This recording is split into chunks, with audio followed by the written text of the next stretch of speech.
మార్గ మధ్యలో దొంగలు కొట్టారని, అలా దొంగలు కొట్టినప్పుడు అతని వస్త్రాన్ని దోచుకొని కొన ఊపిరితో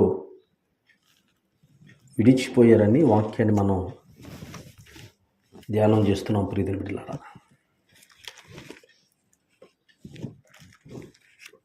ఆ తర్వాత కొన ఊపిరితో ఉన్నటువంటి అతనిని దొంగల చేతిలో కొట్టబడి కొన ఊపిరితో పడి ఉన్నాడు. ఆ సమయంలో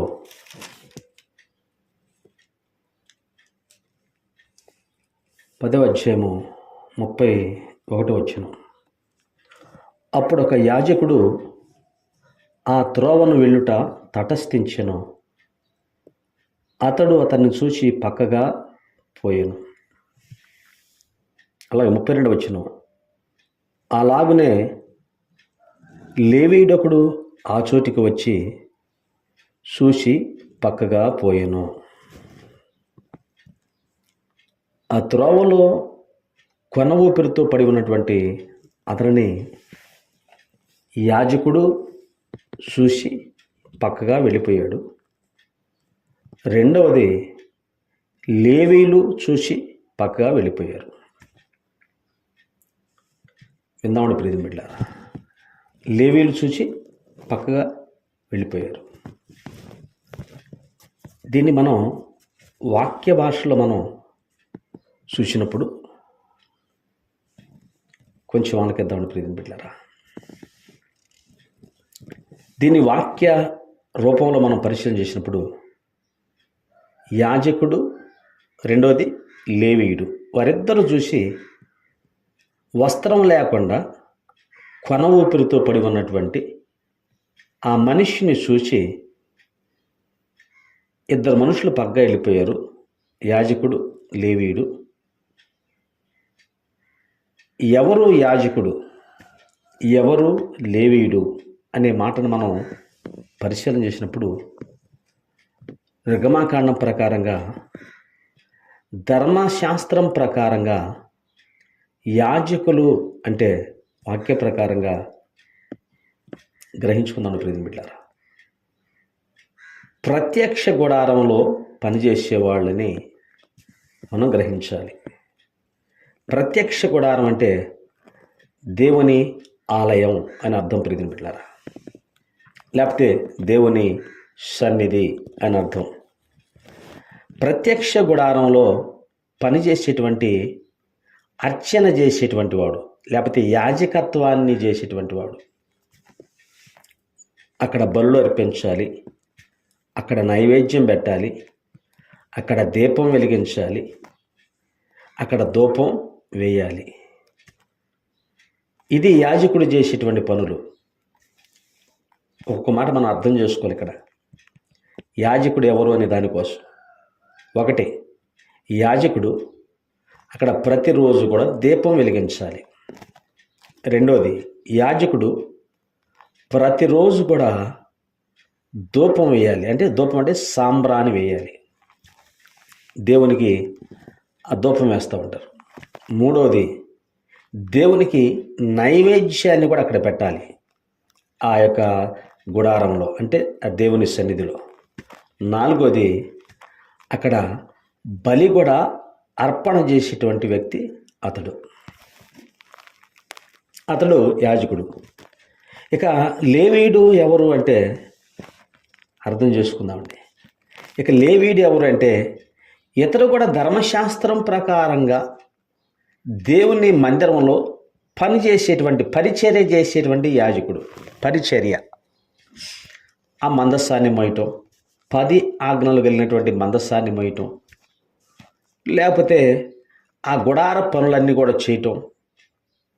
అతను తప్పక ఇక వేరొక వ్యక్తి అక్కడ ఏ పని చేయకూడదు, ఏ వస్తువు కూడా ముట్టడానికి అవకాశం లేదు.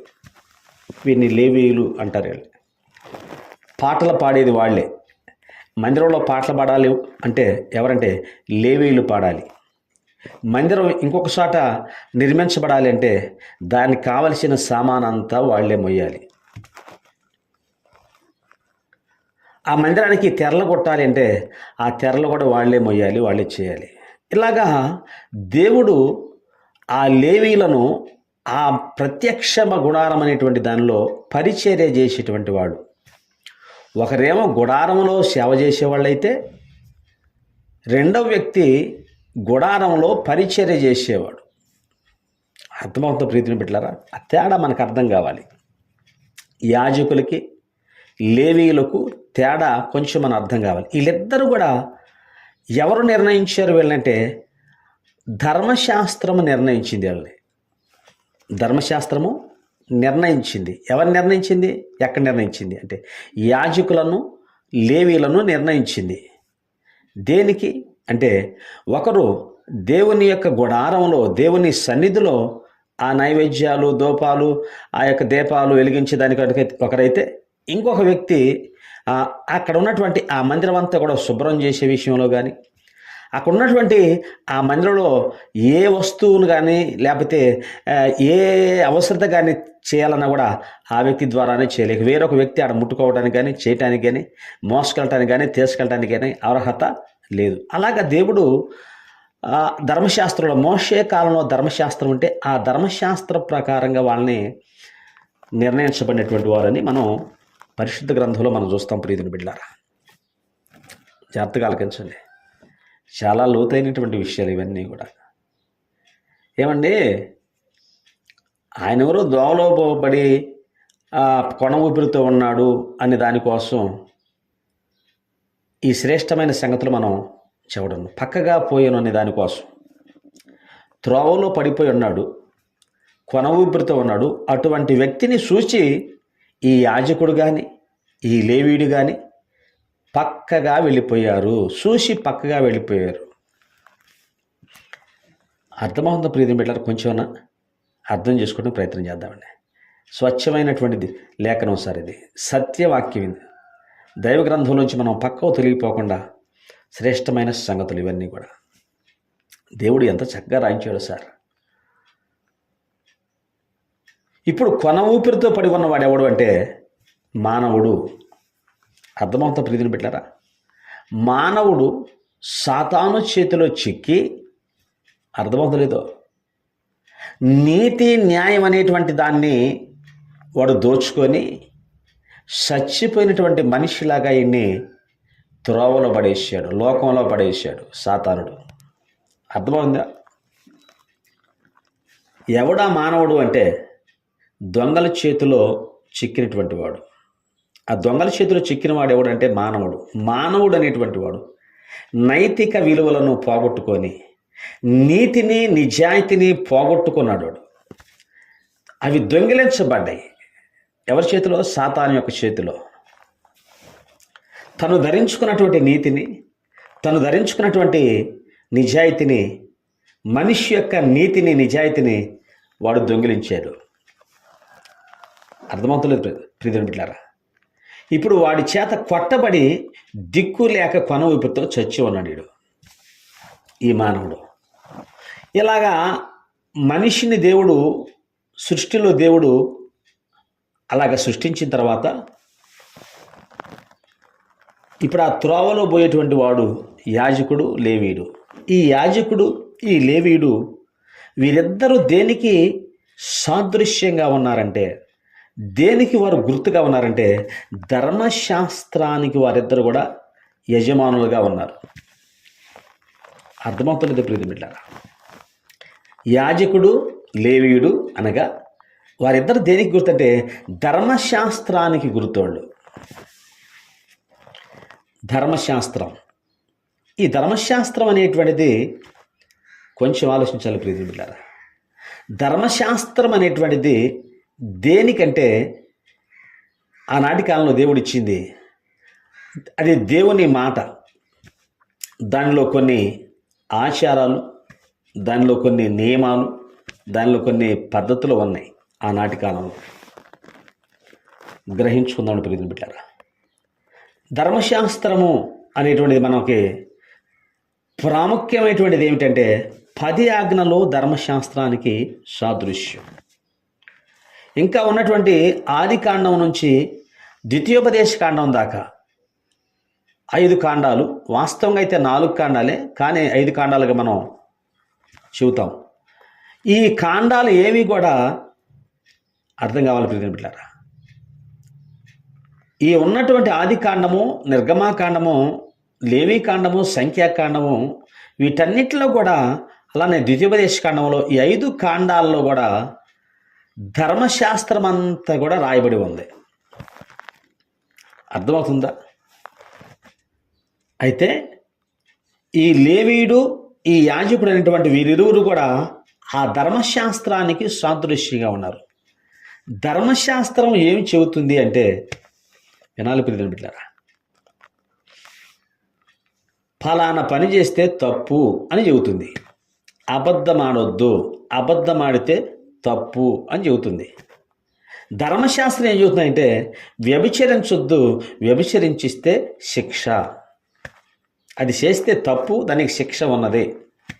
దొంగతనం చేయొద్దు, అది చేస్తే తప్పు, దానికి శిక్ష. ఇటువంటి నియమాలు ఎన్నో ఉన్నాయి సార్. దాదాపు ధర్మశాస్త్రంలో 600 చిల్లర దేవుని యొక్క ఆజ్ఞలు రాసి ఉన్నాయి. వినాలి జాగ్రత్తగా మనం. ఇప్పుడు ఈ ధర్మశాస్త్రం అనేటువంటిది ఈ పడిపోయినటువంటి మానవుడికి అర్థం కావాలి ప్రియమైన బిడ్డలారా. వస్త్రములు కొట్టబడి, వస్త్రములు దోచుకొనబడి, లేకపోతే వస్త్రములు దొంగిలించబడి కొన ఊపిరితో ఉన్నటువంటి మానవునికి సహాయపడతాయా? అర్థమవుతుందా మీకు కొంచెమన్నా?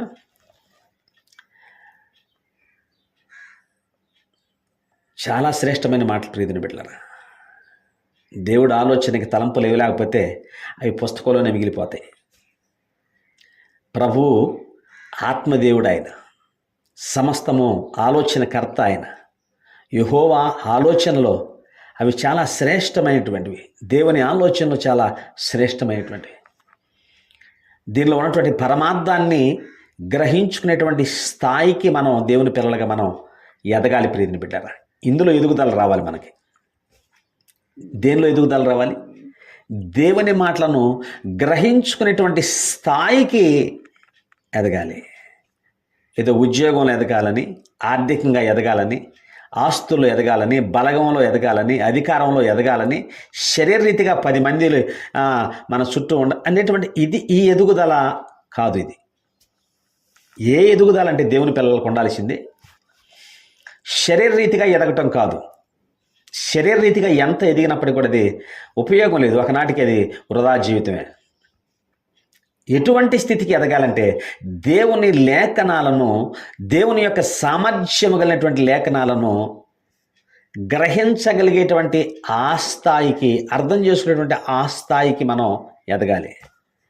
దేవునికి మహిమ కలుగును గాక. వచ్చేద్దాం ఇప్పుడు ధర్మశాస్త్రములో ఉన్నటువంటి ఆజ్ఞలు, ధర్మశాస్త్రంలో ఉన్నటువంటి నియమాలు, వినాలి ప్రియమైన బిడ్డలారా.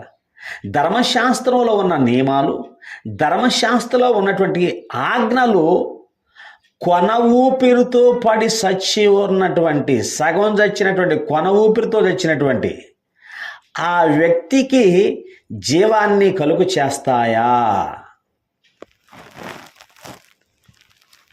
అర్థమంతా ప్రియమైన బిడ్డలారా. ధర్మశాస్త్రము ఏదన్నా సహాయపడిద్దా?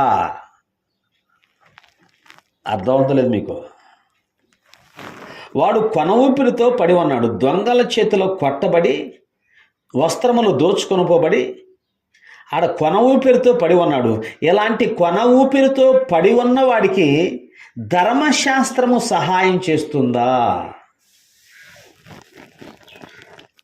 అర్థవంత ప్రీతిని పెట్టారా? కొంచెం ఆలోచన చేద్దామండి. అపోస్తుల కార్యము 13వ అధ్యాయాన్ని కనుక మనం పరిశీలన చేస్తే కొంచెం అర్థం చేసుకోవడం ప్రయత్నం చేద్దండి. అపోస్తుల కార్యము 13వ అధ్యాయము 38 వచనాన్ని మనం కనుక చూసినట్లయితే దైవ గ్రంథంలో జాగ్రత్తగా విందామండి. మీరు మోషే ధర్మశాస్త్రము వలన ఏ విషయములో మీరు నీతిమంతులుగా తీర్చబడకపోతిరో. అర్థవంత ప్రియులు బిడ్డరా, ఎంత చక్కని మాట సార్ ఇది. దేవుడు ఎంత చక్కగా రాయించాడు ఈ మాటలు. కాబట్టి సహోదరులారా, మీకు ఈయన ద్వారానే పాపక్షమాపణ ప్రచురమగుచున్నది. మీరు మోషే ధర్మశాస్త్రం వలన ఏ విషయంలో నీతిమంతులుగా తీర్చబడలేకపోతిరో ఆ విషయములన్నిటిలో విశ్వసించు ప్రతివాడు ఈయన వలననే నీతిమంతులుగా తీర్చబడునని మీకు తెలియనుగాక. అర్థమవుతలేదు ప్రియ బిడ్డలారా. అంటే ధర్మశాస్త్రం అనేటువంటిది ఏ మనిషిని కూడా నీతిమంతుడిగా తీర్చలేదు. ఏమంటే వాడు చనిపోయే పరిస్థితిలో ఉంటే, చనిపోయేటువంటి పరిస్థితిలో ఉన్నటువంటి వాడికి ఇప్పుడు నీతిని కలిగి ఉండాలని చెబితే వాడేమంటాడు సార్? అర్థమవుతుందా? వాడు కొనూపిరితో ఉన్నాడు.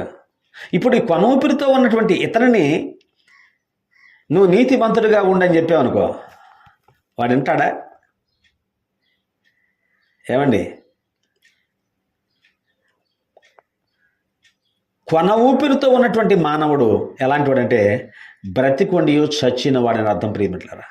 ఈ బ్రతికుండి చచ్చినటువంటి ఈ కొన ఊపిరితో ఉన్నటువంటి మానవుని ఈ లోకం ఉన్నటువంటి ఏ ధర్మము కూడా, లోకంలో ఉన్నటువంటి ఏ ధర్మమైనా సరే అతన్ని నీతిమంతుడిగా తీర్చడానికి అవకాశం లేదు ప్రియమైన బిడ్డలారా. అందుకనే మోషే ఆ మాట చెబుతున్నాడు. అపోస్తలుగా మనం చూసినప్పుడు ఏ విషయంలో అయితే మీరు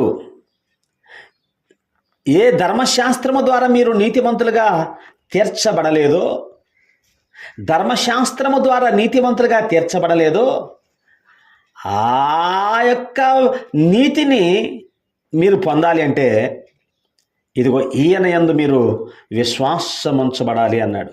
ప్రభు అయినటువంటి యేసుక్రీస్తు వలన నీతిమంతులుగా మీరు తీర్చబడతారు అన్నాడు పౌలు గారు. దేవునికి స్తోత్రము కలుగునుగాక. కొంచెం అర్థం చేస్తుండే, అసలు నీతిమంతులుగా తీర్చడం ఎట్లాగా? అర్థమైందో లేదు ప్రియమైన బిడ్డలారా. నీతిమంతులుగా లేకపోతే పరిశుద్ధులుగా తీర్చబడటం ఎలాగా? అసలు ముందు పరిశుద్ధులుగా తీర్చబట్టం ముందు చచ్చిపోయినటువంటి మనిషి బ్రతకాలి కదా. ఆ బ్రతికేది ఎట్లాగా? కొన ఊపిరితో ఉన్నవాడు బ్రతికితే తర్వాత వాడి నీతిని ధరించుకుంటాడు. అసలు కొన ఊపిరితోనే ఉండేటువంటి వాడికి నువ్వు నీతిని చెబితే వాడికి ఏం అర్థమవుతుంది? వడల కాదు. ఇక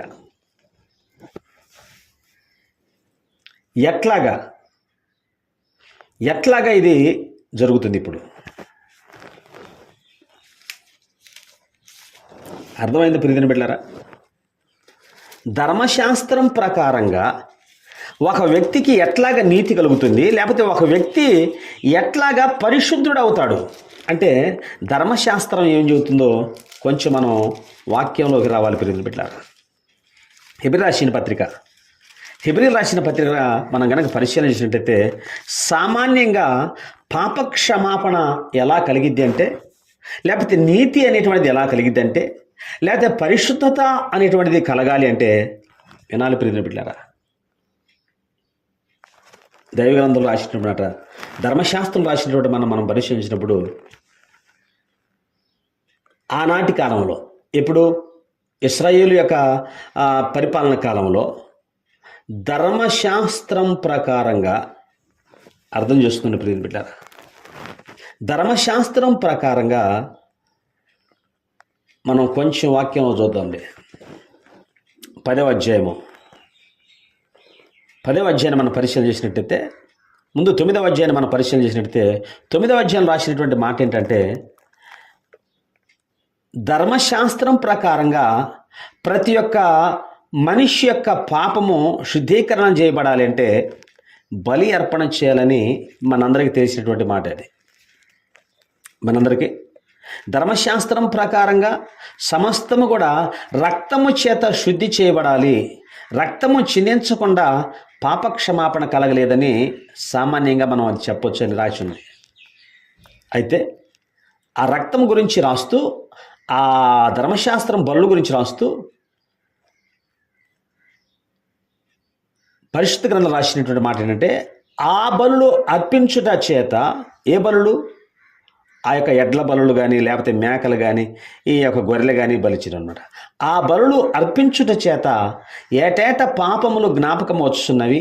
ఎలయనగా ఎడ్ల యొక్కయో మేకల యొక్కయో రక్తము పాపమును తీసివేయుట అసాధ్యము. ఏమండి? పాపము తీసివేయుట అసాధ్యం. దేని ద్వారా? ఎడ్ల రక్తం ద్వారా, మేకల రక్తం ద్వారా, ఇంకేదో పశువుల రక్తం ద్వారా పాప క్షమాపణ రాదు. ఎంత మాత్రం కూడా పాపం పోదు. అర్థం కావాలి ప్రియమైన బిడ్డలారా. అంటే అపరాధం అలానే ఉండిద్ది, పాపం అలానే ఉండిద్ది. పాపం ద్వారా మనం ఏమైపోతున్నామంటే మృతులం అవుతున్నాం. మనం పాపము ద్వారా, అపరాధముల చేత మీరు సచ్చిన వారై ఉన్నారు అన్నాడు దేవుడు ఎఫెసీయులకు రాసిన పత్రిక 2వ అధ్యాయంలో. పాపముల చేత, అపరాధముల చేత మీరేమై ఉన్నారంటే సచ్చిన వారై ఉన్నారు అన్నాడు ఆయన. ఆ త్రోవలో కొట్టబడినవాడు ఇప్పుడు సచ్చిన వాడై ఉన్నాడు. నీతిని బాగొట్టుకున్నాడు, నీతి దొంగిలించబడింది. ఇక నీతి లేకపోతే ఇక పాపమే. ఈ పాపంలోనే కొన ఊపిరితో ఉన్నాడు వీడు. అర్థమవుతుంది ప్రీతి బిడ్డలారా? ఈ పాపం అనేటువంటి దానిలోని కొన ఊపిరితో ఉన్నాడు. ఇప్పుడు కొన ఊపిరి ఉన్నవాడు రక్షించబడాలంటే ఏ ఎడ్ల రక్తం, ఏ పశువుల రక్తం అతను రక్షించలేదు. ఏ ధర్మశాస్త్రము కూడా అతన్ని రక్షించలేదు. ఇక అర్థమవుతుందా ప్రీతిని బిడ్డలారా? కొంచెం ఆలోచన చేద్దాం ప్రీతిని బిడ్డలారా. ధర్మశాస్త్రం అనేటువంటిది పాపము చేస్తే ఈ శిక్ష విధించబడుతుంది అని చెబుతుంది, కానీ ఫలానా పని చేస్తే అది తప్పు, దానికి శిక్ష ఎలాగ ఉంటుందని ధర్మశాస్త్రం చెబుతుంది. కానీ ఒక పాపిని క్షమించటానికి ధర్మశాస్త్రానికి అవకాశమో లేదు. ఏమంటే అర్థమవుతుందా? మీకు ఇంకా అర్థం కావడానికి ఒక చక్కని ఉదాహరణ చెబుతున్నాను. మన భారతదేశపు చట్టం ఒకటి ఉంది, ఇండియన్ పీనల్ కోడ్ అని. ఇండియన్ పీనల్ కోడ్ అంటే అప్పుడప్పుడు మనం చూస్తుంటాం కదా, నాటకాల్లో కానీ సినిమాల్లో కానీ. జడ్జి గారు ఏం చేస్తారంటే ఆ యొక్క తప్పు చేసినటువంటి వ్యక్తిని ఆ యొక్క భారత న్యాయ చట్ట ప్రకారంగా, ఇండియన్ పీనల్ కోడ్ అంటే భారత న్యాయ చట్టం, ఆ న్యాయ చట్ట ప్రకారంగా, ఆ ధర్మశాస్త్రం ప్రకారంగా ఆ వ్యక్తి తప్పు చేసినప్పుడు, ఒక వ్యక్తి తప్పు చేసినప్పుడు ఇదిగో ఈ శిక్ష విధించాలని ఆ ధర్మశాస్త్రం చెబుతుంది, లేకపోతే ఆ న్యాయశాస్త్రం చెబుతుంది. అర్థమవుతుందా ప్రియమైన బిడ్డలారా? కానీ న్యాయశాస్త్రము ఆ మనిషిని, తప్పు చేసినటువంటి మనిషిని ఎంత మాత్రం కూడా రక్షించదో. అర్థమవుతుంది ప్రియమైన బిడ్డలారా? ధర్మశాస్త్రము ఒక వ్యక్తి తప్పు చేస్తే ఆ తప్పుకు తగిన శిక్ష ధర్మశాస్త్రమో లేక న్యాయశాస్త్రం విధించింది, కానీ అతడు చేసినటువంటి తప్పును క్షమించి అతనికి క్షమాభిక్ష పెట్టండి అని చెప్పి ధర్మశాస్త్రం ఎన్నటికీ చెప్పదు. అర్థమవుతుంది ప్రియమైన బిడ్డలారా? కొంచెం జాగ్రత్తగా చేపెట్టాలి, మనం ఆలకించాలి, కష్టపడి వినాలి సార్. ఇవి ఈ కథలు చెప్పడానికి కుదరదు సార్. ఎట్లా దీన్ని కథల రూపంలో మనం ఎలా తీసాల్సిన అవసరం జరిగే పని కాదు ఇది. ఇప్పుడు ఆడ కొన ఊపిరితో ఉన్నవాడు అంటే పాపంలో పడి, అపరాధంలో పడి సచ్చిన వాడని అర్థం. మనిషి ఎందుకు పాపంలో పడ్డాడంటే వాడికి ఉన్నటువంటి దురాశకి, అంతే. ఆ దురాశలో పడినటువంటి వాడు పాపంలో పడి ఇప్పుడు కొన ఊపిరితో ఉన్నాడు. ఇప్పుడు కొన ఊపిరితో ఉన్నటువంటి ఇతన్ని యాజకులు, లేవీలు చూసి పక్కగా పోయారు. అంటే యాజకులు, లేవీలు అనగా ధర్మశాస్త్రానికి ప్రతినిధులు వాళ్ళు. ఆ ధర్మశాస్త్రం అనేటువంటిది ఏ మనిషిని కూడా పాప క్షమాపణ ఇవ్వలేదు, నీతిమంతులుగా తీర్చలేదు, వారిని బ్రతికించలేదు.